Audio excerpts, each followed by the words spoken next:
Thank you, Mr Speaker. My question is to the Minister for Small and Family Businesses, Workplace Relations and Deregulation. Will the Minister outline for the House why it is important for employer and employee organisations to always act in the best interests of their members? Is the Minister aware of any alternative approaches? The Minister for Small Business.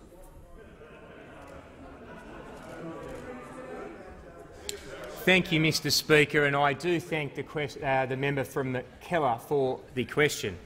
Mr Speaker, it is vital that employer and employee organisations always act in the best interests of their members, and that is exactly why the Turnbull Coalition government established the Registered Organisations Commission. And why is it needed? Just this week we have learnt that George Clark, who was the New South Wales State President of the Transport Workers Union, the TWU, has resigned in protest. But, Mr Speaker, not only has he resigned in protest, he has given an insight into exactly the reasons why this commission was necessary. On his way out the door, he's let loose with a grape spray. He has come out publicly and blown the whistle on the expenditure of members' money by the management of the TWU.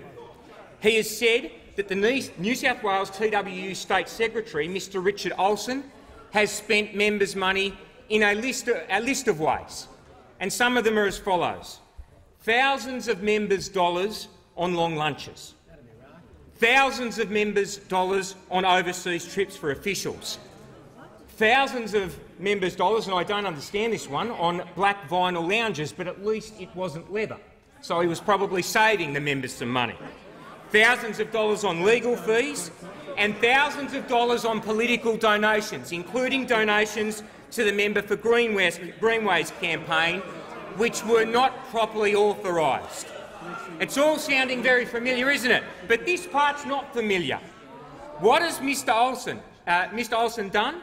Mr Clark has broken the silence. He's quit in disgust, and he said himself, "We are a robust union, but there are guys treating it like it's their union, not members' money." And to add insult to injury, I don't believe the gall of Mr Olsen. The TWU are planning a new $2 million headquarters. And what's Mr Olsen going to do after spending all of the members' money?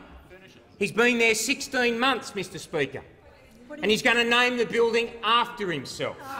It is going to be Richard Olsen House. You cannot make this stuff up. Richard Olsen House, the new state premises for the New South Wales Transport Workers Union. Mr Speaker, the sad part is, while I've taken the mickey out of this stuff actually goes on.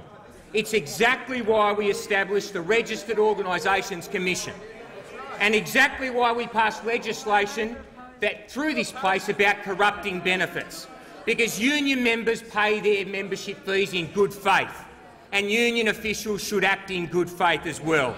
And if they don't, they should bloody well be held to account.